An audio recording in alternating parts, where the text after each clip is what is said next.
بسم الله الرحمن الرحیم. د غازی امان الله لنډه پیژندنه. اعلی حضرت غازی امان الله خان د امیر حبیب الله خان زوی او د امیر عبدالرحمن خان لمسی و. مور یې بیبي سرور سلطان نومیده. غازی امان الله خان په لمریز کال 1290 چې له زیږدیز 1892 کال سره یې سمون درلود، د کابل ولایت په پغمان ولسوالۍ کې سترګې نړۍ ته غړولې. ښوونه او روزنه یې له حربي ښوونځي څخه پیل کړې.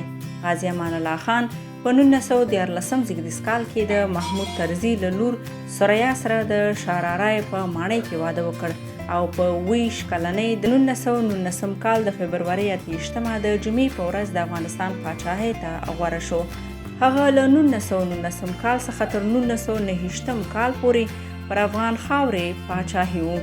غازی امان الله د امیر حبیب الله خان دریم زوی و چې د ټینګ عزم او پخه اراده درلودونکی و.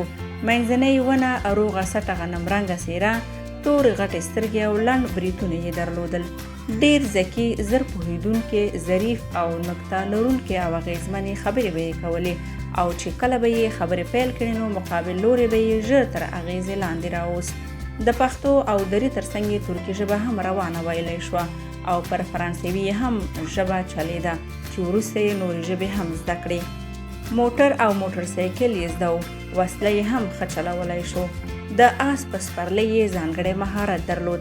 په دربار کې به یې ځان بندي نه ساته او ډېر وخت به له درباره د باندې له خلکو سره و. غازي شعار دا و: هیواد ته له خدمت کولو بل هیڅ بهتر عشق نه لرم. هغه پر هیواد دومره مینو چې د خپلې لور هدیه تخلص یې افغانستان ایښی و. د هیواد لپاره یې ډېر بنسټیز کارونه وکړل. که چیرې د هیواد د آبادۍ او پرمختګ خبرې کیږي نو د غازي نوم به خامخا اخیستل کیږي.